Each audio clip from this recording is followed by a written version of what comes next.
introduce myself so that you know something of me. Although I'm a very insignificant living entity, it was approximately, possibly even to the day, 50 years ago that I first came in contact with the Krishna consciousness movement. And my first contact was actually reading something that Prabhupada had written in the Back to Godhead magazine. And that massively piqued my interest and made me want to find out more. And not only want to, but made me know that I had to find out more.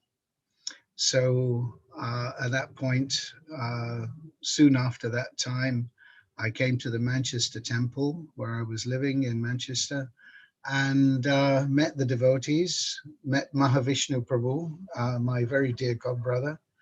And now he is, of course, Mahavishnu Swami. And we discussed a few ideas over some leftover remnants of prasadam from the Sunday feast, which totally convinced me that I had to become a devotee, and took it from there. And one of my first engagements before I even joined the temple was taking Back to Godhead magazines out on the streets. I was still a long-haired hippie at that stage, but the subject matter I found so exciting that I just had to go out and share it with people in the local city, Manchester. And so I would stand on the street and just stop people and get them to buy Back to Godhead magazines. So it was a good start. But practically speaking, almost invariably, the devotees I've met over the years have confirmed that they became devotees by reading the potent words of Srila Prabhupada in his books and publications. So it's very, very powerful. So my first point is that if just reading a little bit from Srila Prabhupada's words can make us totally change our lives and do massive things for our whole material existence and transforming them gradually into spiritual existence, what can repeated reading of Srila Prabhupada's books actually do for our lives? If we continue the process, for me, it's a no-brainer that we actually will continue to make nice progress. So anyway, here we are, somehow or other, 50 years later, because I just thought about it today. When did I actually join the Hare Krishna movement? And it was probably almost to the day 50 years ago. So unfortunately, somehow or other, still here. Anyway, let's see what we can do to discuss some of these secrets. And the reason I say they're secrets is because people really don't know about them. And it's not for want of Prabhupada not revealing everything in his books. It's that sometimes we put a lot of emphasis on distributing Prabhupada's books and doing all the things that we do. But actually, for me, the real nectar is when you dive in and actually read Srila Prabhupada's books. That's when it becomes amazing and ecstatic and exciting. And as Padmanabha Nityananda Prabhu mentioned, revolutionary. Because as Prabhupada points out in the beginning of the Bhagavatam, he points out that he himself is a revolutionary, but but the Bhagavatam, for example, is aiming to bring about a revolution in the misdirected world lives of this world's unfortunate civilization. So the aim of Prabhupada's books is not something small. It's actually something to create a revolution in the impious lives of this world's misdirected civilization. So nothing short of that, actually. It's pretty extraordinary. By the way, Vinu and Manavendra, if you'd like to bring your video on, it would be great, please. It's nice to see at least that we're making a connection with our hopeful audience. Uh, so let's see if you can, that would be very nice, please. Um, okay, so as far as reading is concerned, what is reading? It's actually part of it is not different from Shravanam, which is the very first process of devotional service. Shravanam, hearing or reading, they're identical. In fact, hearing is great. It's even better than reading, Prabhupada does say in one place. But he makes it very clear that this reading of Srila Prabhupada's books is incredibly powerful. And Prabhupada points out another thing is that sometimes people say that, oh, you're so lucky because you're a disciple of Srila Prabhupada and you had association with him. But Hare Krishna Vino, thank you very much. Haribol, nice to see you. Prabhupada points out in the beginning of the Nectar of Devotion that people who read this Nectar of Devotion, they're actually associating with Srila Rupa Goswami. Simply by reading his words, we associate, because this may sound very wonderful, but the transcendental senses that we all have, but are mostly sleeping, can be awakened by the process of spiritual life. And the transcendental senses are not like the mundane senses, because the mundane senses are so limited. I'll give you a few practical, possibly mind-blowing examples. Prabhupada does explain that in the spiritual world, because we all actually have senses like Krishna's, and that Krishna can eat by seeing the food or by hearing the nice prayers as we offer it. Prabhupada explains that in the spiritual world, our eating process will also be like that. How about that?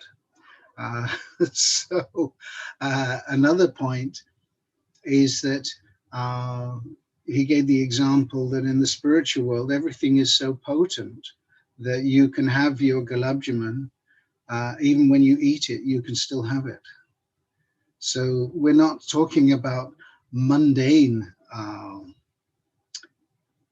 senses here. The sense of hearing from Krishna or hearing from Srila Prabhupada is not different from directly associating with them. Just like when we chant Krishna's holy name, we're actually directly associating with Krishna.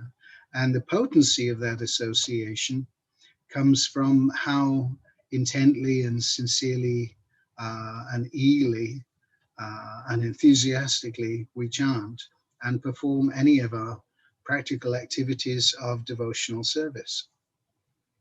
So let's have a look then at some of the nice items of the secrets of reading Srila Prabhupada's books. And welcome to Bhakti Vinod Prabhu, and also to Manavendra, and anybody who wants to show you a video, please do feel free. Okay, first thing is I would like to share a screen I've got here, which Prabhupada explains something wonderful. Now here, this is actually an excerpt from Bhagavad Gita.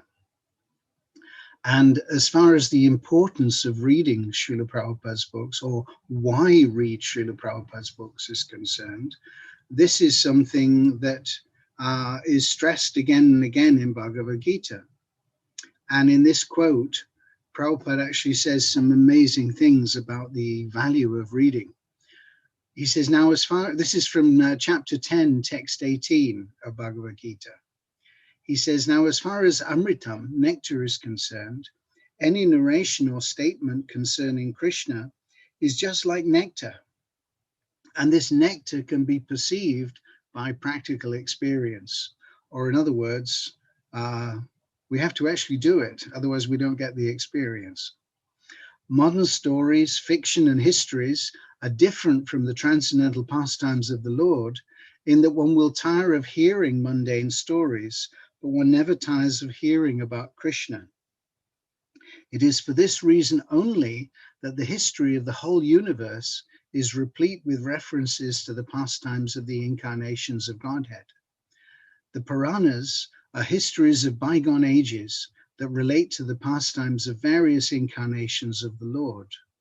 In this way, the reading matter remains forever fresh despite repeated readings. So this is something we can also take advantage of, that by reading these books, we won't become tired of the subject matter. If we actually read nicely and, as Prabhupada put it, just try to understand. This is actually a very simple principle. Just we have to try to understand. So I'm going to share a few secrets. Let me just see where this screen is. With a little bit of luck, it'll be here. Yes, here we go. This is a document which I produced some years ago, and it's called Secrets.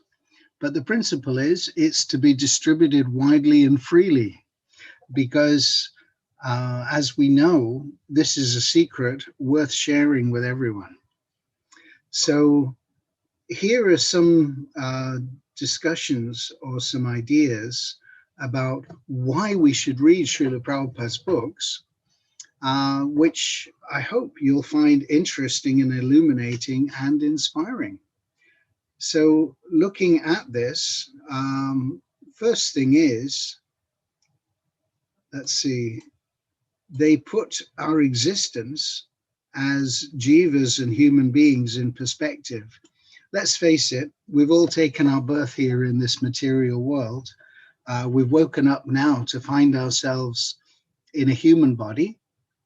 And here we are, some of us now appreciating that we've got a nice chance to understand who we are and what on earth we're doing on this planet, and in this body, and how on earth we got here.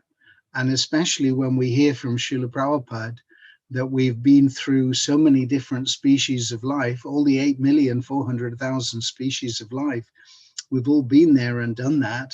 And now here we are in human bodies. Hari Bol. And not only here in human bodies, but now we've got a chance to understand what we are, that we're actually jiva souls, and that we've come into a human birth, and what the value of being a human being is, and put it all into perspective.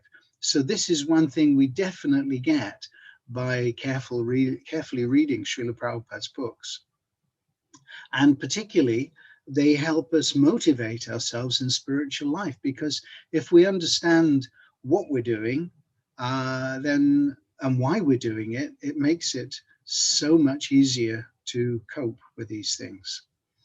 And not only ourselves, but they give us real understanding of the material world and tangible insights into the spiritual world in a very touching way, literally touching way, because by hearing from Srila Prabhupada, by reading his books, like for example, you read the Krishna book, and it's like you can reach out and touch Vrindavan, and you can experience Krishna's adventures with the cowherd boys and cowherd girls, and his mother and father, and all the animals and trees in Vrindavan. So this is actually very wonderful. They give us, by painting these pictures of the spiritual world and the pastimes of Krishna, we can actually reach out and touch Krishna. So this is extraordinary. Now, the next one, number 4, is they completely debunk the myths and material conceptions and propaganda of what this world is about, and who and what we are and why we exist. So the whole world is full of nonsense ideas, actually, completely nonsense ideas, which we're fed with from the word go, from our parents when we're little babies. They give us all the goo goo gaga ga stuff and make us believe that actually this world means it's all here for our enjoyment, and that just as we go through our lives and our school education and our college or whatever university education and our job life and all the rest of it, we're led to believe all these myths that you simply grow up and work hard and get a job and have a family, and these things will somehow make us happy. Really? Has it made anyone else happy? Has it actually stopped anyone from getting diseased and old age and dead, and what to speak of taking birth again? Has it actually made people happy, or do we just keep treading this treadmill, running around like rats in a cage? Um, so there are so many myths about what is the value of this human form of life. But as we read Prabhupada's books, these things actually become revealed for what they are. They're simply myths. As Prabhupada puts it so succinctly, what is the possibility of happiness in a world where happiness is actually just a myth?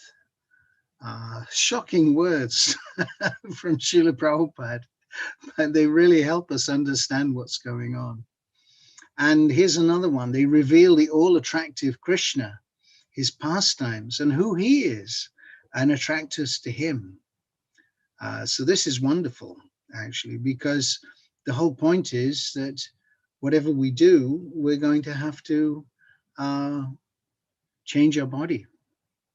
And how do we change our body? Well, it's quite easy, really. We're doing it all the time.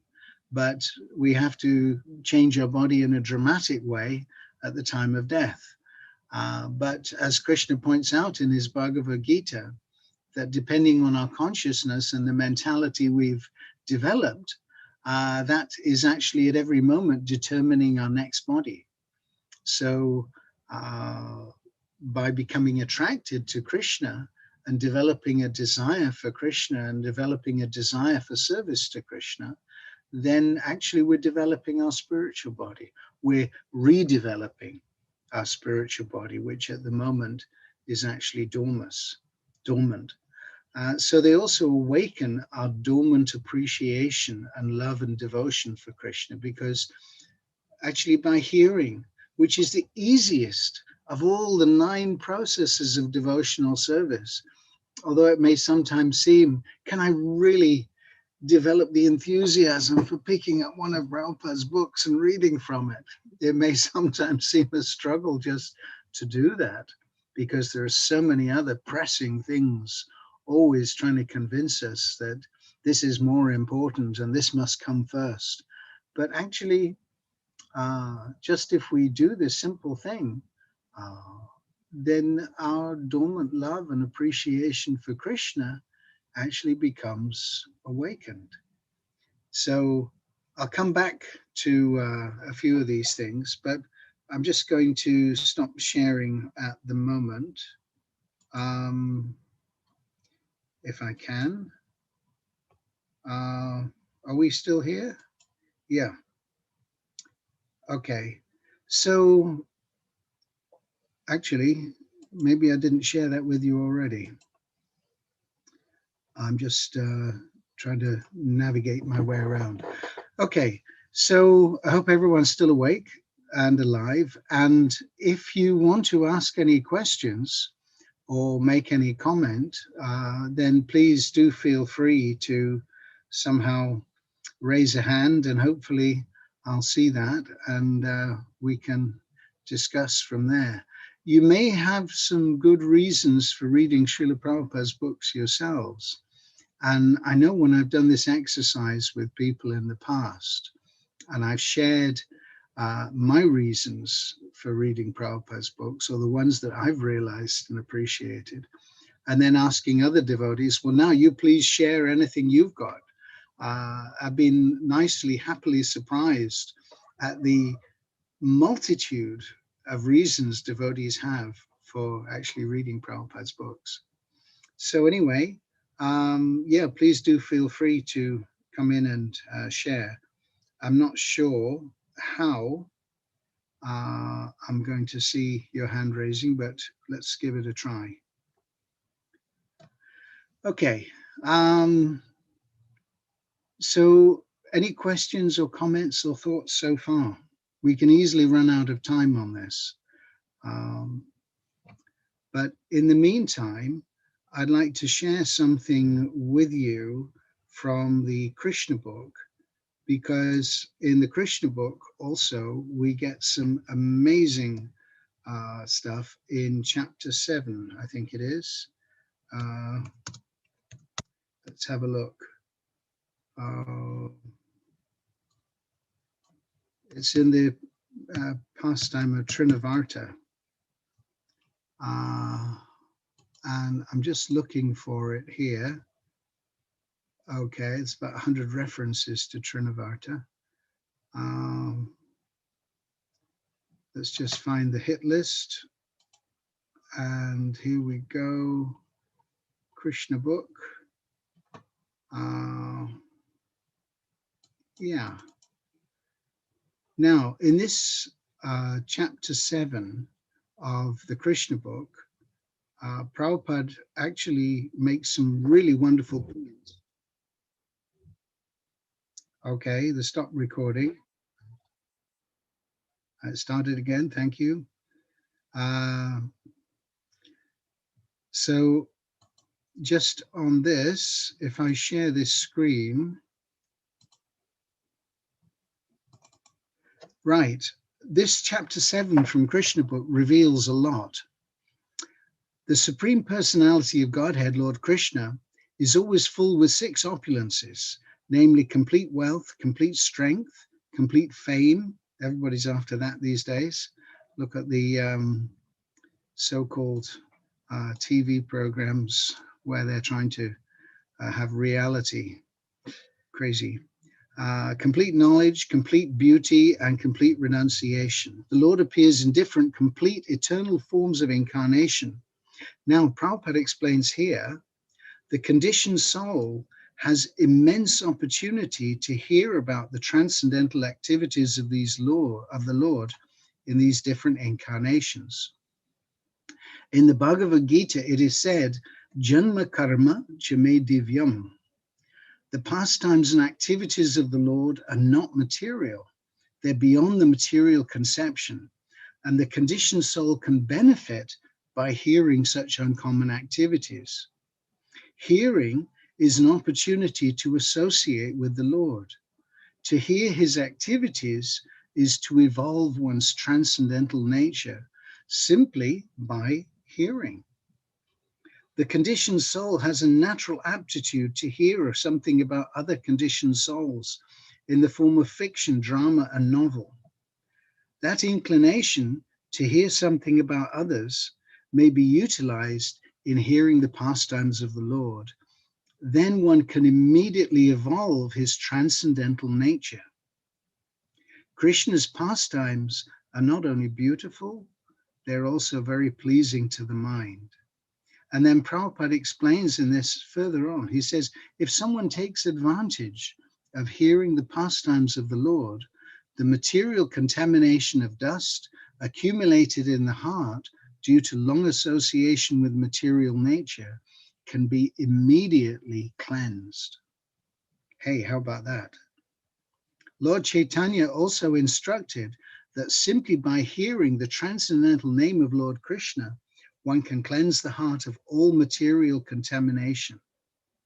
There are different processes for self-realization, but this process of devotional service, now get this, of which hearing is the most important function, when adopted by any conditioned soul, will automatically cleanse him of the material contamination and enable him to realize his real constitutional position.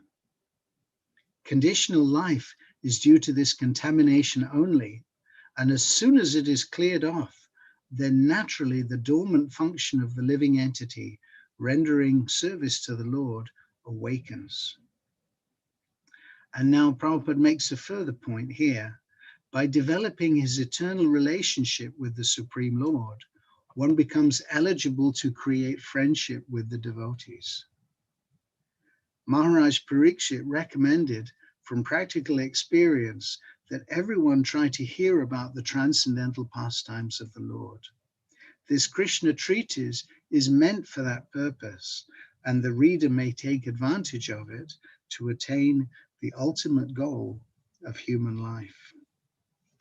So with that, I rest my case that it's actually really important to hear and try to understand about Krishna by simply associating with Srila Prabhupada's books.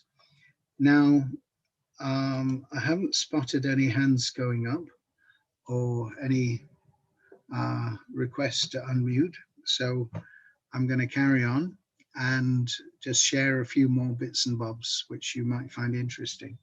Next thing I want to go to is something from Bhagavad Gita, which really I find very fascinating, because we have so many different ideas about what to do in this life, and the factual problem is that our ideas, if they're not guided by the understanding and realization of a pure devotee, are inevitably going to be wrong, in a word, because we're coming from a place of bewildered consciousness. So here in Bhagavad Gita, chapter 13:26, let me see if I can share this one with you, because I found this just the other day, and it gave me a lot of inspiration. And just after that, Padmanabha Nityananda phoned me up and asked me if I'd present something. So where are we? Here we go. Right. This is from Bhagavad Gita, chapter 13, text 26, where Krishna himself talks about this hearing, or if you like, the reading process. He says, again, there are those who, although not conversant in spiritual knowledge, begin to worship the Supreme Person upon hearing about him from others. Because of their tendency to hear from authorities, they also transcend the path of birth and death. So I don't know about you, but I feel that it would be a good idea to quit this birth and death business. So this is Prabhupada's purport, where he makes this really important, he gives this really important understanding. He says this verse is particularly applicable to modern society, because in modern society, there's practically no education in spiritual matters. I think we can all agree on that. Some of the people may appear to be atheistic or agnostic or philosophical, but actually there is no knowledge of philosophy. As for the common man, if he's a good soul, then there is a chance for advancement by hearing. This hearing process is very important. Lord Chaitanya, who preached Krishna consciousness in the modern world, gave stress to hearing, because if the common man simply hears from authoritative sources, he can progress, especially according to Lord Chaitanya, if he hears the transcendental vibration, Hare Krishna, Krishna Krishna, Hare Hare, Hare Rama, Rama Rama, Hare Hare. It is stated, therefore, that all men should take advantage of hearing from realized souls and gradually become able to understand everything. The worship of the Supreme Lord will then undoubtedly take place. Now, here's a nice point about sometimes people think, should I become a renunciant, a sannyasi? Should I give up my household life? Should I, renounce the world? Should I give up my family? And so many things. But here Prabhupada explains something wonderful. Lord Chaitanya has said that in this age, no one needs to change his position. but one should give up the endeavor to understand the absolute truth by speculative reasoning, because it's pointless. We're not going to get anywhere by speculation. One should learn to become the servant of those who are in knowledge of the Supreme Lord. If one is fortunate enough to take shelter of a pure devotee, hear from him about self-realization, and follow in his footsteps, one will be gradually elevated to the position of a pure devotee. In this verse particularly, the process of hearing is strongly recommended, and this is very appropriate. Although the common man is often not as capable as so-called philosophers, faithful hearing from an authoritative person will help one transcend this material existence and go back to Godhead, back to home. So as we know in Bhagavad Gita, that Krishna has made this point in chapter 4, which is called Transcendental Knowledge. In text 9, and I'm going to share something with you now that you might like. Brahmananda Swami, I remember him telling me many, many years ago when he came to visit us in Amsterdam, the damned Amsters, that there's one verse in Bhagavad Gita which he'd said is, great Prabhupada said, this is the most important verse from Bhagavad Gita. And what is that verse? Janma karma chame divyam evam yo veti tatvata tyaktva deham punarjanma naiti mam eti sorjuna. And the meaning, one who knows in truth the transcendental nature of my appearance and activities does not, upon quitting the body, take his birth again in this material world, but he attains to my abode, Arjuna. Just by simply understanding in truth the transcendental nature of Krishna's appearance and his activities. So a bit worthwhile investing in that, I would have thought. So how do we understand in truth? Not by hearing from any Tom, Dick and Harry and rogue Bhagavat Sapta reader, but rather by hearing from Srila Prabhupada, hearing from Krishna's pure devotee. Then we can understand in truth the transcendental nature of Krishna's appearance and activities in this world. And then we don't have to take birth again. We can go home. We can go back and be with Krishna. So how bad can that be? Worth the effort, I would have thought. So anyway, there are quite a number of secrets of reading Srila Prabhupada's books, and I'm going to share a few more with you. I haven't seen any hands go up. I haven't seen, there's Bhaktivinoda. He's got a question. Do you want to unmute, Prabhuji? Sure, fire away. Can you hear me? I can hear you. Can you hear me? Yes. So the question is, I do read Prabhupada's books quite often, and I become very enthused, and I really enjoy reading the books. It stimulates my intellect, and I do benefit.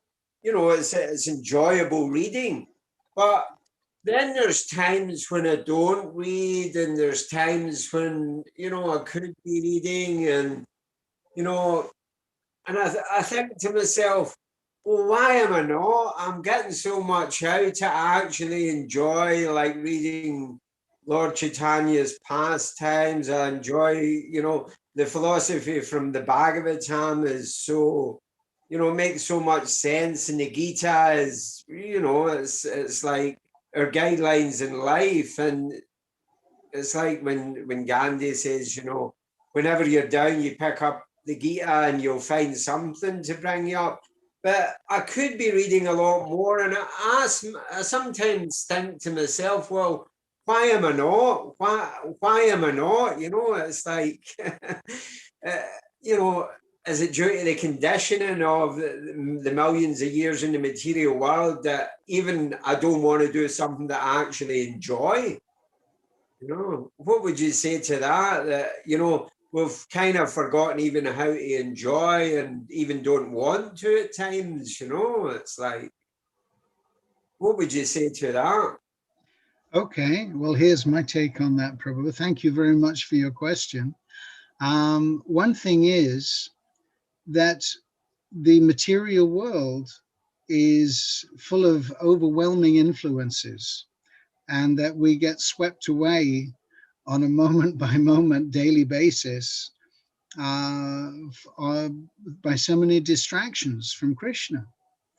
And the practical thing is by daily making a habit of reading and hearing from Srila Prabhupada, gradually we get more and more of a stronger taste and a stronger understanding. It's not that it's a magical process by some touch that we're going to all of a sudden become pure devotees. But the process that is recommended is this gradual process of hearing and chanting. Now, if we want to get good at doing something, we never get good at something by not doing it. We actually have to do it. And the more we read on a daily basis and decide, just like, for example, sadhana bhakti, in the beginning, there are things we have to do, and we have to continue doing them, like rising in the morning early, taking bath, chanting, offering our food, taking prasadam.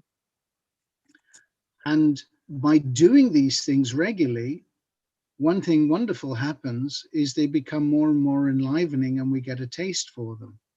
But we actually have to become a little bit disciplined into following these four regulative principles and actively engaging in Krishna consciousness. And then the taste will come. So if the taste hasn't come, that means we've still got some good work to do, which means Yeah, we work on it. Um, and if we do it regularly, then it becomes more like second nature. Yeah, can I please. make a comment? Yeah, sure. Okay, thanks very much. What you said, reading regular, maybe even at the same time every day, because you know that way we make our mind our friend, and when it comes to a certain time of the day, you know, I want to read. It's not that there's not a taste there. There is a taste there, but you know, it's like you say, there's other things to do, and before I know it, I haven't read for a couple of days, and yeah, so reading at the same time, maybe every day, or round about the same time every day, or at least making sure every day I read something. Yeah, that's very good advice. What you said about it's a gradual process, you accept it's a gradual process. But Prabhupada does also say that we can actually become Krishna conscious in a moment as possible. But even I'm told, even someone who has attained liberation, will be affected because of his millions of years in the material world. It's different from an Icha Siddha. So just to make that point. But thanks very much. Okay. So, yeah, well, I hope these things help, but definitely we have to try to actually be involved in these things. Now, I'm just going to have a bit of a problem because my computer's playing up and my battery is running low. So I'm going to try logging in from my phone, and hopefully this is going to work because my computer is going to die on me any second now. Bear with me 2 secs, if you will, while I just try and get back in there and find this email from Padmanabha Nityananda Prabhu so that I can get logged in again. Here we go. Let's try this. Meeting ID. Sorry, technology is a scream sometimes, isn't it? Any problem, Prabhuji? Yeah, my computer's about to die. The battery does no. that. So I'm going to have to do this from my phone. And Okay. I'm Do you just have a charger? I have a charger. It's charging, but it's still lost all its power. Oh, I So see. it's just one of those things that happen to computer batteries from time to time. Okay. Okay, so I'm now logging in from my phone. And I'm going to disconnect my computer. So if you want to transfer to my phone, that might be a little bit better, please. Sure. Okay. With a bit of luck. Recording in progress. Yeah. Okay. Are we still there? Yeah, you just have to turn this one off, I think, the laptop one. Yeah.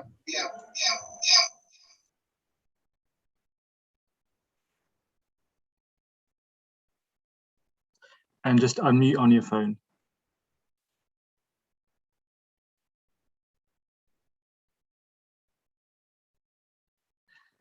I think you're muted on the phone, Prabhuji. Okay, Hare Krishna. Hopefully everybody's still there, and we've got a few opportunities to keep connecting. Yeah, we've got a few of you. Thank you very much, everybody, for being patient and staying with us. So, as far as reading Srila Prabhupada's books is concerned, sometimes we don't have a taste. And just to follow up on Bhaktivinoda Prabhu's point, the biggest secret of reading Srila Prabhupada's books, once we know what we're doing and why we're doing it and how important it is, the biggest secret is just do it. Hey, surprise, surprise. This is something that Prabhupada actually coined the phrase long before Nike, just do it. That's it, very simple. And I know sometimes people have a little difficulty just doing it. So I'll just mention something. For several years now, quite a few years, I've been sending out daily extracts, serialized extracts from Prabhupada's books to about 2,000 people every day. So we're doing one group, they're all read-only groups, and without any extra bump and blurb coming in and Haribol and how are you and what did I have for breakfast and all that sort of malarkey that you get on some media, but simply serialized daily extracts from Srila Prabhupada's books in a small but regularly digestible format. So we're sending those out on SMS and WhatsApp and Telegram, and we're sending out Bhagavad Gita every day, just step by step by step, going through from the very beginning, Srimad Bhagavatam, Nectar of Devotion, and Krishna book. These very important books. Excuse me. So we're sending these out on a daily basis. And if anybody would like to subscribe and get any of these, there's no charge. It's free, and it's nectar, and it's every day, morning, and sometimes for some groups in the evening. So just a little bit of reading Prabhupada's books will help us develop that habit. Let me give you a nice example. There's a nice story that I heard about one gentleman who used to every day come and throw a stone at Lord Jagannath's temple in Jagannath Puri. And he developed this habit that every day he would come and throw a stone at Jagannath's temple. And one day, and this didn't matter whether the weather was fine or whether the weather was not. He would come and every day he'd chuck a rock at Lord Jagannath's temple. And one day the weather was so bad that nobody else came, but he came and he determinedly came and threw his rock at Jagannath's temple because he developed that strong habit. And of course, guess what he was thinking of at the time of death? So developing that habit is very, very beneficial. Of this, there is no doubt. So just like to recommend this process, not of throwing rocks at Jagannath, but of reading, come hell or high water, something from Prabhupada's books every day. So if anybody wants, you're welcome to get in touch with me. Let me know if you'd like to subscribe to that, because the whole idea is to make it very easy to read from Prabhupada's books every day. And of course, at the bottom of the text, I also put in a link. So even though we're only sending a small bit from Prabhupada's books every day, you can always cheat and click on the link and read the rest of what that's all about, the whole chapter or the verse or whatever, and the purport.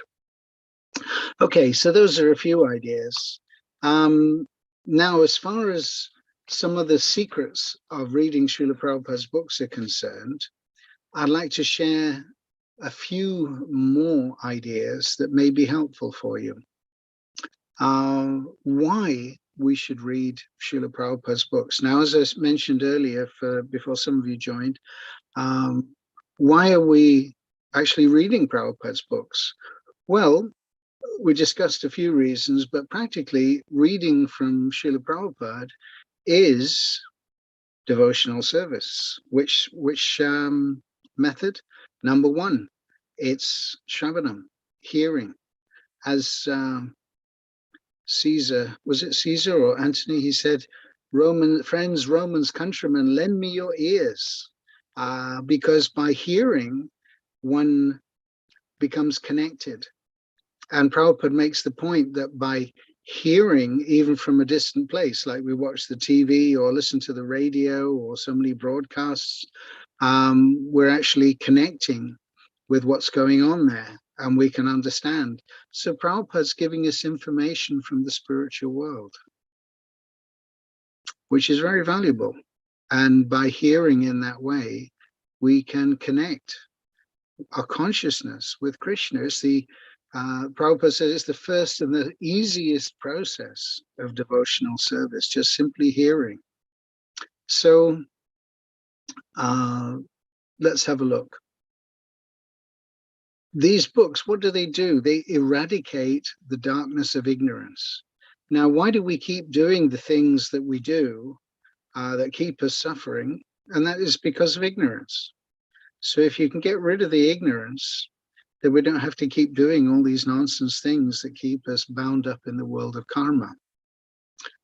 So it's just like the whole process of removing ignorance is in the darkness. You turn on the light, you let the sun shine in, and all the darkness flees, it runs away. So by hearing from Srila Prabhupada, we become relieved from the darkness of ignorance of who and what we and Krishna and everything else actually is, and how we all exist in relationship, and how we can function very nicely in relationship with Krishna and with the devotees of Krishna. So this process of Shravana, or hearing, is very, very valuable. You know what happens when friends get together? They often talk about all sorts of stuff, and not necessarily always about Krishna or Krishna conscious subject matters. But by hearing, because we tend to share what's going through our minds and what's going through the news or the world or events or our lives, but actually by Shravanam, by hearing, reading Prabhupada's books, we get some really nice topics to share and engage with other devotees. Krishna Katha, it's wonderful. And then when we get in the taste of sharing what we've read or what we've heard like that, then our discussions become really valuable and meaningful and liberating and ecstatic and transcendental and all these other things that we know are really good goodies. Okay, So if we hear nicely, Prabhupada explains that only by hearing nicely can we explain nicely. And that only by hearing or reading and explaining can we actually perfectly assimilate the science of Krishna. Sometimes things go in one ear and come out of the other. That's not the process of devotional service. The process is we hear the transcendental sound or take the transcendental sound in through our eyes, and then instead of going in one ear and coming out the other, it goes into the heart. And then when it comes out through the mouth, it becomes a very joined up process, and we actually assimilate the whole science of Krishna. So sometimes we wonder and we become a little bit reluctant maybe to preach or explain things to others. But actually by hearing nicely, we can also explain nicely. And that practice becomes absolutely amazing. And by trying to do that, something wonderful happens. And that is that, as Krishna promises in Bhagavad Gita, that he says, in spite of wondering, am I going to be able to remember the right things to say? Krishna says, Matasmriti jnanam apohanam cha, sarvasya chaham hridhi sannivishto. I'm seated in everyone's heart as the super soul, and from me comes knowledge, remembrance, and forgetfulness also, if that's what we want. But if we want to remember, Krishna is the one who can enable us to speak so many things that will be of value and benefit to others. So we can link with Krishna so nicely by Shravanam and Kirtanam, and this increases our Smaranam, being able to always remember Krishna. So it's such a valuable process, but it begins with Shravanam, and this reading process is most definitely Shravanam. So the idea is to keep our minds on Krishna as much as possible. And the secret is, one of the secrets is that by hearing from Srila Prabhupada, we're actually serving him in a very nice way. And we're also fulfilling our obligation to Srila Prabhupada, because Prabhupada spent almost every night as a sleepless night writing these books. Why? Why did Prabhupada write these books? Simply to pass them on to others? No. He wrote them so that we could read them and take advantage of them and be benefited by them. So if someone goes to a lot of trouble to, and I'm talking about a lot of trouble, to actually give you something wonderful, valuable, that is going to change our lives forever, the least we can do is try to accept that gift.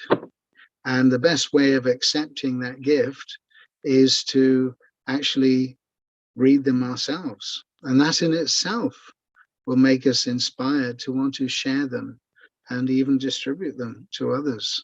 So this hearing from Srila Prabhupada, reading his books, is of inestimable value. So these are some of the thoughts that may be helpful. And now, here's another one.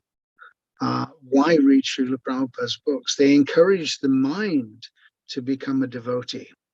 Now, you know, if you've got someone who you have to live with on a daily basis, you may or may not like what they have to say.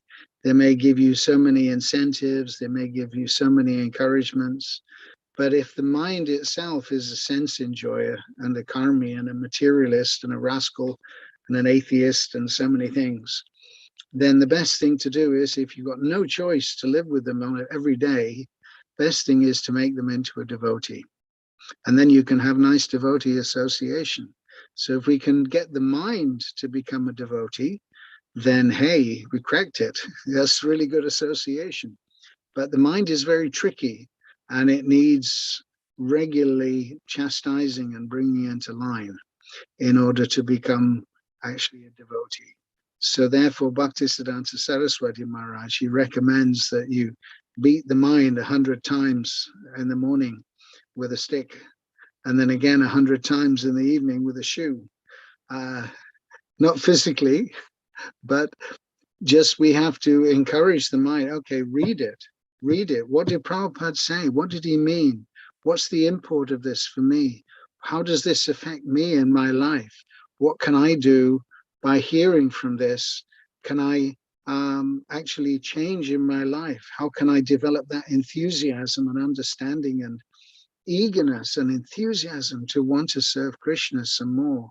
How can I make sense of this God-forsaken material world that I'm stuck in and wrapped up in, and living with this atrocious mind who all day long just wants to enjoy the material world and wants to convince me to enjoy the material world instead of practicing some service for Krishna and remembering Krishna.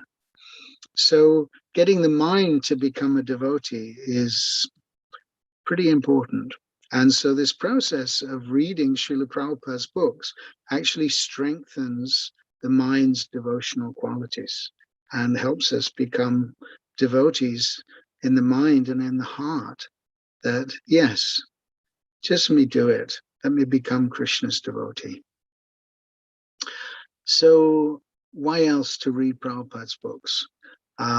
They purify our consciousness, because at the moment we're seeing everything not through rose-colored spectacles, but through the glasses of the materialistic mind. Means that we want to enjoy the senses. So we see everything through that perspective of contaminated consciousness, not clear consciousness, of everything being meant for our enjoyment. But as we see through purified vision, by the hearing, we can see everything very nice and clearly. Then we can see everything in relation to how everything is related to Krishna and how everything is meant for Krishna's enjoyment. So these books, they actually purify our consciousness so that we can put everything into perspective very, very nicely. In the screen that I'm in, I can't tell if anybody's raising their hands or wants to say anything. So hopefully our mediator will help if there's some issues here. Yep, I can't see any questions in the chat.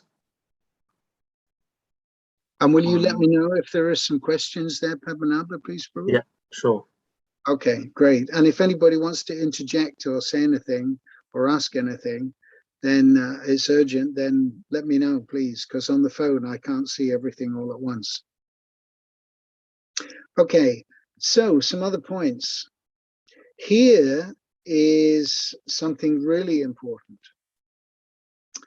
By reading Prabhupada's books, they train us to defend Krishna and to defend others and ourselves from the onslaught of atheists, impersonalists, Mayavadis, fools and rogues, and materialists, because we're always going to be bombarded by so many people who are coming with so many different ideas other than serving Krishna.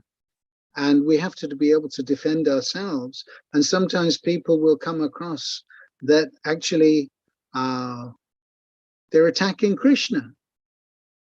So we have to defend Krishna. And sometimes people are attacking the devotees. And sometimes people are attacking us. So how to defend ourselves? One of the principles of devotional service is that if someone's blaspheming the Lord or his devotees, then you've got three options. One is you can go away from that place immediately if you can't defeat them. Two, you can cut out their tongue, actually. So how to cut out their tongue in this age of Kali, it's not recommended you take a sharp knife. That's not a process. But you can take the sharp knife of real arguments and instruction to help people stop speaking all their nonsense and defeat their foolishness so that effectively their tongue is cut out. And by doing that, one defends Krishna. So we should not accept being maligned or abused, or Krishna being abused, or Krishna's devotees being abused. We should very clearly understand how to defend Krishna. And the only way we're going to do that is by hearing and understanding, because Prabhupada puts all these different arguments of the nonsense that people come up with, and he defeats them all in his books so nicely. And it's in such a way that actually they've got nothing more to say. And that way, we cut out their tongue. So it's really important to read Prabhupada's books and listen to his lectures and classes and his morning walks, his conversations. All these things are so valuable.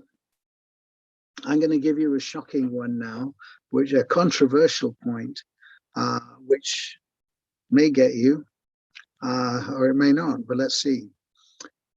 One of my godbrothers, Vaikuntanath, he and his wife, they were married in the very early days by Prabhupada. It was the very first wedding that Prabhupada actually did in Krishna consciousness, I think.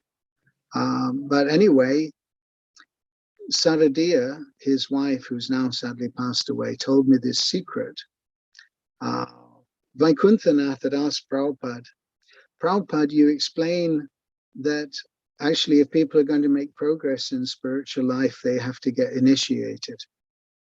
But we can't expect that people are all going to get initiated. So how are they going to be able to make progress? So Prabhupada's reply was, my books are as good as initiation. How about that?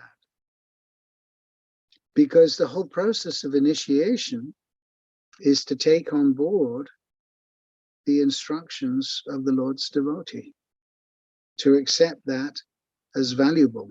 So if people take Prabhupada's books on board, that's very, very powerful stuff.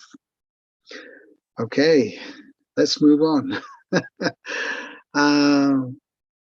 Yeah, when we have sadhu sangha, some of you have sangha groups, and there's lots of things to discuss. But actually, by reading Prabhupada's books and by having readings from Prabhupada's books, then you've got really important and appropriate topics to discuss in that Sangha program. So this is sadhu sangha. Sadhu, it comes from the word sat, sat sangha. Sat means eternal. So if our Katha is all about temporary mundane stuff, it's not sadhu sangha. But hearing about Krishna and Krishna conscious topics, and then it's actually satsanga, sadhu sangha. So anyway, this is another thing, is they're very practical means to express practically our gratitude to Srila Prabhupada for having given us these books, if we actually read them. Don't think that Krishna doesn't notice. Don't think that Prabhupada doesn't notice if we actually read what he's been trying to give us.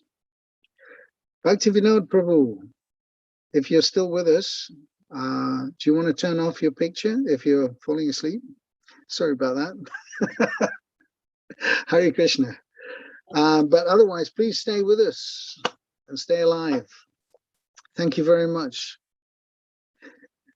I'm closing my eyes, but I'm still listening.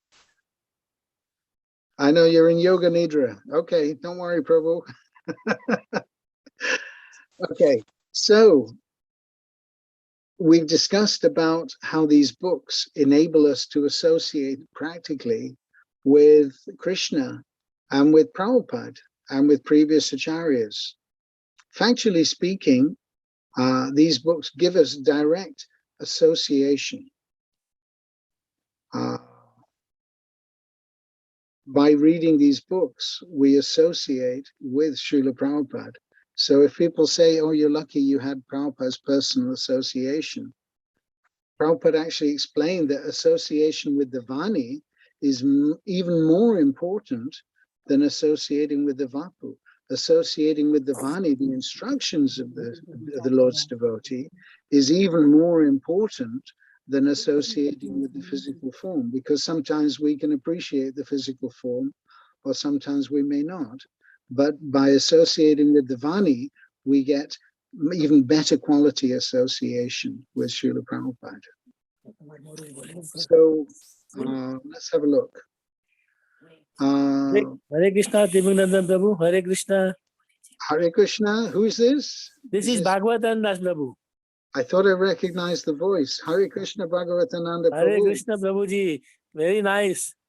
Thank you so much after seeing after a long time. Yes, well, thank you very much. It's nice to hear from you too, Prabhuji. And nice to hear from you. So lively. I'm thinking I'm saying Srila Prabhupada right now. It's so Hare- good because you are in direct contact with Srila Prabhupada. So I'm so fortunate to see you. Well, I was just making that point that by associating with Prabhupada through reading his books, we're yeah. actually associating with Prabhupada directly, even more importantly than physically. So this is something that, as Prabhupada points out, we have to experience. And the only way we're going to get the experience is by doing it. So it's all good. So very nice to have you all on board. Thank you very much for kindly Prabhuji, being. can I ask one question, please? What's that, Prabhu? Can I ask one question, please? Yes, please go ahead. You know, you explained that Bhagavad Gita, Sarvachichaham radhisannivishto mata smriti jnanam apohanam cha vedesya sarved ahamameva vedyo vedanta buddha ved videva chaham. Now, some people argue that why only Krishna, Krishna is it? Why not about Lord Shiva or other thing with Vedic knowledge? How do you explain them? Okay, why Krishna, Krishna? Because actually it's a matter of we have to develop good intelligence. Develop And what? good intelligence, good Good buddhi. intelligence, okay? And good intelligence means you do those things which are most beneficial. Good. So as Krishna has pointed out himself in Bhagavad Gita, by worshipping the demigods, this is not very intelligent. No. He describes this as being very much twisted and polluted intelligence to worship the demigods. Why? Because their fruits are limited and temporary. So if you only go for the temporary fruits, that's not very smart. Why not go for the permanent ones where you get permanent benefit? That's So it. it's a very simple thing. And not only that, but even Lord Shiva and all the demigods, what is their role? They're servants of Krishna. And But we they have to respect them, yeah? We can respect them though. Can we respect them or not? Of course. Yeah. You can respect anyone because if we look at it carefully, we can see that everyone is part and parcel of Krishna. That's right. And Prabhupada gives this example that if a policeman walks into your house, you respect him. Oh, Why? thank you. Because he's the representative of the government. It isn't that you worship the policeman when he walks into his house and start offering him arti, but you can respect him that he's a representative of the government. And in the same way, the demigods are representative of the authority of the Supreme Lord. So we can certainly respect them, but it's not that we have to worship them, No. but we can respect that here is someone who is actually directly a nice servant of the Lord, and therefore they should be given all respect. Thank you very much. So is that helpful, Prabhu? Yes, please. Thank you so much. Okay, good. Hare Krishna. Hare Krishna. Thank you so much. Okay, so let's have a look at some other reasons for reading Srila Prabhupada's books. One is they enable us to appreciate the actual position of Krishna, that as the point you made, that who is actually the boss? Everyone else is representative of the boss. The government ministers or the demigods, they're representatives of the boss. So the whole point is you worship the boss and you don't try to bribe the servants of the boss and say, okay, well, let me worship you and you give me some temporary benefit. You don't try to bribe the policeman. Not a good idea. not if you want to land up in all sorts of trouble. And similarly, we don't try to worship the demigods to get some material benefits, but we can respect that they're engaged in devotional service. Why don't I also follow their example and become engaged in devotional service? So when we can understand Krishna's actual position and the position of the spiritual master and what is our position, we learn to see everything in perspective, and then it all makes nice sense. So these books, they give us proper understanding of what to do and what not to do in our lives. And the more we become convinced by this hearing or reading process from these transcendental literatures given to us by genuine saintly persons, the more we become clear and able to correct our natural tendencies, our natural imperfect and contaminated tendencies to enjoy the material world and perform sinful activities. So these things, they help us rectify our hearts, and in this way rectify our activities, so that we're not generating more and more karma for repeated birth and death. Hey, that sounds good. And helping us get out of this material world and going back to Krishna. They also, these books, here's something else really, really valuable. And this we should know very carefully, is that Prabhupada set up this Hare Krishna movement in order to spread Krishna consciousness all over the world. So who's going to do that? Somebody else? You? Me? Wow. Actually, it's for us, because we can help others understand about Krishna. You can call it preaching, you can call it explaining. It's the same thing. It's actually about explaining to people. And if we understand what we're doing and why we're doing it, then it can help us very nicely explain to others. Just we have to have a little bit of practice, that we can help others understand about Krishna. So this explaining, which Prabhupada describes in the Bhagavatam as Kirtanam, is incredibly valuable and incredibly important. Lord Chaitanya has given his order, Yaredeka Tarekaha Krishna Upadesh, that wherever you go, whomever you meet, speak to them about Krishna. Tell them the philosophy of Krishna. So the idea being that if we hear and understand the philosophy of Krishna, then it's very easy to explain this to others. So these are a few of the ideas. Now, I'm appreciating it's now 11:15, and there may be some other questions, but a couple of things I'm going to share. I've got this nice document here, Secrets of Reading Srila Prabhupada's Books. And if you'd like to get a copy of this, you might find it helpful. It's got all sorts of what I think is really useful information to inspire us and give us some insights as to what is the value of this. So I'd like to share this with you. And if you'd like to receive on a daily basis any of Prabhupada's books like Bhagavad Gita, Nectar of Devotion, Krishna books, Srimad Bhagavatam, then you're very welcome to get in touch, and I'll be happy to add you into the groups or send you links to the groups so we can send you these by SMS, WhatsApp, or Telegram. And they're read-only groups, so there's no question of people putting in all sorts of stuff and ping, ping, ping all day long.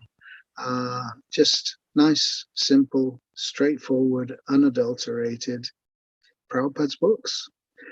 Hare Krishna. Hare Krishna. Thank you so much. So anyway, anybody got any questions? Thank you very much for coming. I thought I'd leave a little bit of time for questions and answers. Has anybody else got anything they'd like to share? Reasons why you feel it's important to read from Srila Prabhupada's books. I'd love to hear from you. If anybody would like to share anything. And while I'm waiting for you to put your comments or questions in, which I'm hoping Padmanabha's going to share, here's another thing really, really important, why we read Srila Prabhupada's books, because it's very pleasing to get some illumination. They please us, it pleases Krishna, it pleases Srila Prabhupada, just by trying to read these books. Oh, this person, Krishna is thinking, this person is paying attention, is trying to come closer to me. And as Prabhupada put it, we take one step towards Krishna, and Krishna takes 10 steps towards us. So this is definitely taking steps towards Krishna by trying to hear and understand who he is. And it's very pleasing. And Prabhupada also put it like this. He said that Krishna, he drags the devotee closer. Actually, the devotee is showing a little interest in trying to hear about him and trying to understand him. So he says that to Arjuna, touch Shrinu, just hear from me, because it's for your benefit. Yeah. So, Hare Krishna, Padmanabh Nityananda Prabhu. Hare Krishna. Padmanabh Nityananda Prabhu, Hare Krishna. Hare Krishna. Hare Krishna. I want to ask one more question, please. Yeah, sure. Okay. Can you take the permission from Tribhangananda Prabhu? yeah, go ahead, Bhagavatananda Prabhu. Okay. So, Prabhuji, you know, in Bhagavad Gita, there's one sloka where it says, Vidya Vinay Sampane, Brahmane Gavihastini, Suni Cheva Socho Pakecha, Pandita Samdarshina. So, ISKCON is respect for all religion. We respect, I mean, I invite everyone. We are in so hosted nice program. But at the moment, everything is closed down. And I don't know when the temple will open. Then we can invite everyone without discrimination, and we give nice prasad. So I don't know how to convince someone that look, we are not enemy of anyone. Our mission is Sarve Sukhino Bhavantu. We respect everyone, and we wish that the whole world become happy. That is our aim. So why not give us permission to open the temple and let us do the humanitarian work? What is your opinion about that? Well, whatever physical restrictions may be there, as Thakur Bhaktivinoda put it, he said, forget the past that sleeps, and ne'er the future dream at all, but act in times that are with thee, and progress you shall call.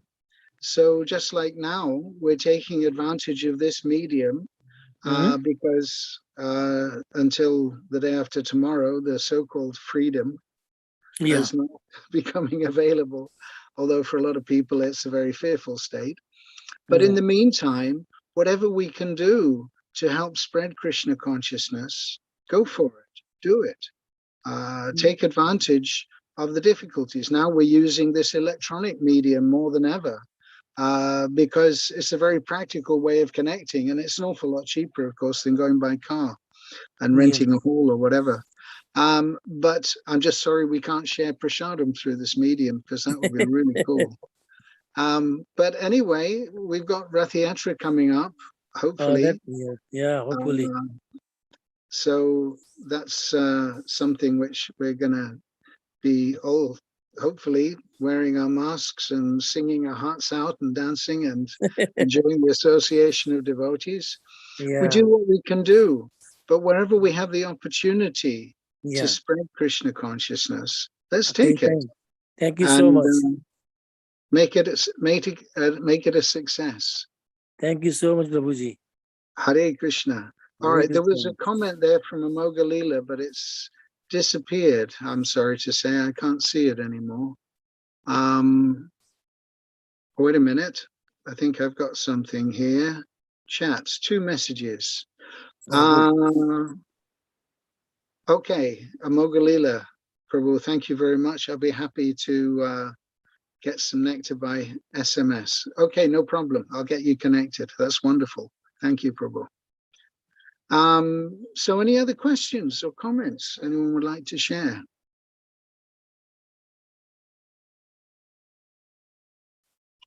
While you're thinking about this, here's a couple more reasons why we should read Prabhupada's books. They help us lose our enthusiasm for materialistic activities of the mind and senses and become eager to serve Krishna. That's a big one. They're a brilliantly illuminating reading experience and always fresh. They give us hope when the chips are down. They make sense of a crazy world. They wake us up. They're Krishna speaking directly to us. They're so beautiful. They're full of the most amazing wisdom. Reading them changes our lives very tangibly for the better. And quite besides the above, they reveal and take us on the path back to Godhead. So these are a few wonderful things. Amogalila, I'm going to give, if anyone's got a pen and paper, please write this down because I'm not sure I'm going to be able to see the comments after this has ended, but I want to give you my number so you can get in touch if you'd like to discuss anything further or get involved in any books. So if you've got a pen and paper, please take a note of my telephone number because I'm available on WhatsApp and SMS and Telegram and all the rest. So it's 07887 854 836. So yeah, I'll say that one again, 07887 854 836. Please do feel free to get in touch and I'll be happy to share with you some nectar. Or if you've got any questions, then I'll be delighted to try to assist in giving you some answers in some way. So anyway, that's a list of about 30 or so reasons for reading Srila Prabhupada's books. But like I said earlier, the biggest reason, or the biggest secret of all in reading Srila Prabhupada's books is this: just do it. And you'll be amazingly benefited. So I thank you very much for your time and energy and comments and questions and participation. It's really appreciated. So Padmanabha Nityananda Prabhu, is there anything else you'd like to ask or any comments or anything else you think we should suggest before wrapping up this nice discussion? Yeah, thank you very much, Tribhangananda Prabhu. Lots of wonderful reasons there. A really inspiring talk, inspiring everyone to read Srila Prabhupada's books. Lots of interesting points there. So thank you for that. Yeah, if there aren't any questions in the chat, if anyone else has got any questions they'd like to ask, we'll just give a couple of seconds before the talk finishes. Yeah, Mogalila's raised a hand. Someone got some hands raised here. Vinu Harani. Yes, Hare Krishna. Hare Krishna. Thank you for your valuable time and inspiring talk today. My question is just to ask, sorry, the video's disabled somehow. My question to you is there a specific list or way in which we should be reading the books?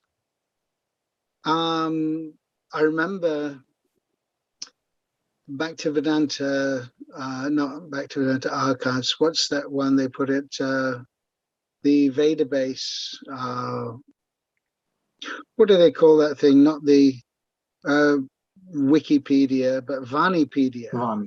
Vanipedia, they put a list of about 50 different ways we should read Srila Prabhupada's books. Eagerly, for example, enthusiastically, daily, scrutinizingly, intelligently, attentively. carefully. There's a whole list of different ways. Any way you can do it is great. But what I've found really works brilliantly well, apart from just opening them and reading them, is actually start from the very beginning and just go through the books step by step by step. Prabhupada personally recommended, if you just read this one book, the Krishna book, this will be very, very good. In so many ways, we should try to read all Prabhupada's books, but we may not be able to do it all at once in one day or a week or a month or a year or even a lifetime.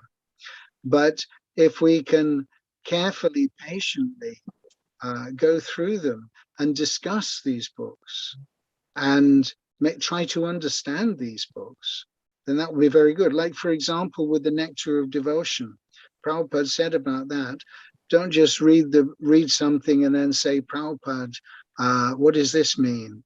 Prabhupada said, no, read it very carefully. Read it once, read it twice, read it 3 times. And if you still have any questions, read it again. So, yeah, trying to go through it, scrutinizing and discussing with other devotees, reading together and discussing the books without getting too distracted by so many other things is really, really helpful. Having a Sangha group where you can read and encourage each other to read and discuss is a very nice way to read Prabhupada's books. So I hope that gives you a few ideas. Please just do it. And that will be absolutely wonderful. Thank you. Hare Krishna. Hare Krishna, Prabhu. And Amoga Leela, Prabhu, got a hand up as well. Let's have a look. Hare Krishna. Hare Krishna. Please accept my humble obeisances. All goes to Hare Prabhupada. Krishna. All goes to Srila Prabhupada. First of all, thank you for arranging this wonderful seminar. It's very nice. And thank you to you, Prabhu, for going through and, about the books and Srila Prabhupada's, the way how we can go through Srila Prabhupada's books and understanding. Thank you for everything. I have a similar question on what Mataji asks on a similar basis. What it is I like to read chronologically. So like from the beginning, I tried to, like Srimad Bhagavatam, I tried it many times, and I go through some of the chapters or a couple of cantos or something, and then it stops. But what I find interesting, for years I've been trying to do, but it doesn't work out. But somehow or the other, if I can pick up the episodes in between and I read them, it goes through. It's fine. But I can't. Whenever I start chronologically, it stops. So what is the formula? I know we can keep on trying, but reading it for several years, what's the best formula? What can we do? Or how can I have your blessings or mercy so I can do it chronologically? Well, the most important blessings and mercy to get are actually Srila Prabhupada's. And the way we get that is by actually doing it and by reading and connecting. But it's just like little children. We're all quite young in our spiritual lives, and little children are learning to walk. And what happens when a child falls over, as they inevitably do when they're learning to walk? What do? They get up. Pick up again, yes. Yeah, they get up, dust themselves off, and try again. And spiritual life is sometimes like that we may, have their slip, or sometimes children actually, it isn't just sometimes they fall over, some other times other kids push them over, which can be a real pain, but it happens. And so the idea is that we just get up and carry on. We may cry a bit about it, but that should increase our enthusiasm and determination to succeed. The saying, if at first you don't succeed, try again. And keep trying. Don't give up trying, because Krishna appreciates the endeavor and he will definitely help us come to ultimate success. It happened with one devotee who'd been requested to I think it was Narottam Das Thakur. He'd been requested to study Srimad Bhagavatam from Gadadhar Pandit. And Gadadhar Pandit, in order to teach the Bhagavatam, he said, well, look, I can't read the Bhagavatam because Lord Chaitanya's tears have washed away the print, and my tears have also washed away the print. So these tears, they actually increase the ecstatic desire of the devotee. So we sometimes have to cry a little bit that we haven't been able to succeed. And that makes us stronger in our determination. Well, I'm going to have to do better. So I hope that helps, Prabhu. Yes, thank you. Yes, yes. I need to be more determined to do it. Thank you, Prabhu. And if you do it in the association of other devotees, if you can find other like-minded devotees to read and share with, that's really, really nice. That's a very valuable way of going forward. We do like Bhagavad Gita every day. So Bhagavad Gita, I've done it many times on that. Of course, reading is one thing and digesting in our lives is another thing, you know, so or going through it, it's there, it's one on that. I've read many of Prabhupada's books and all that. It's all throughout everything. But Srimad Bhagavatam is the one I keep on starting, and it's you know, falls over. And then I find it interesting. Well, I like it that, you know, I want to read this episode, that episode, then I go into 11th canto, then I go into 8th, and then 7th or 6th or 4th, or, you know, different episodes go like that. I want to read about this and that. So it just goes back and forth. But I think I need to go start again, be determined, like you say, and start chronologically again. And Krishna willing, I will continue, and hopefully I can do it. Krishna willing. Well, this is another point. I mentioned this earlier, but actually, if you read the purport, the verse and purport to Srimad Bhagavatam 1:16, okay. This is very important, because there, right at the beginning of the 18,000 verse Bhagavatam, which is going to take us a while to get through, it's really important to start from the beginning. But Prabhupada explains there that Shravanam means hearing and Kirtanam means explaining. So only by hearing and explaining, preaching, teaching others, helping others understand, can one perfectly assimilate this science of Krishna. So if we want to assimilate it, that's the secret. If you've ever been asked when you were at school or college or university to please explain something to the other students, that puts you on the spot, because then you start to discover what you do know and what you don't know and what you've got to find out more about. So it's very powerful, actually, hearing and explaining. So I would strongly recommend this program. And as they say, I commend this statement to the house. Hare Krishna. Thank you, Prabhu. Thank you for your mercy. Hare Krishna. Thank you very much. Hare Krishna. Okay, Padmanabha Nityananda Prabhu, I guess we should wrap it up here.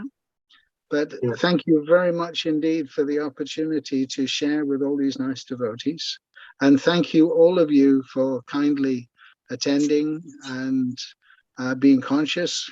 Tribhangananda Prabhu ki jai. Jai.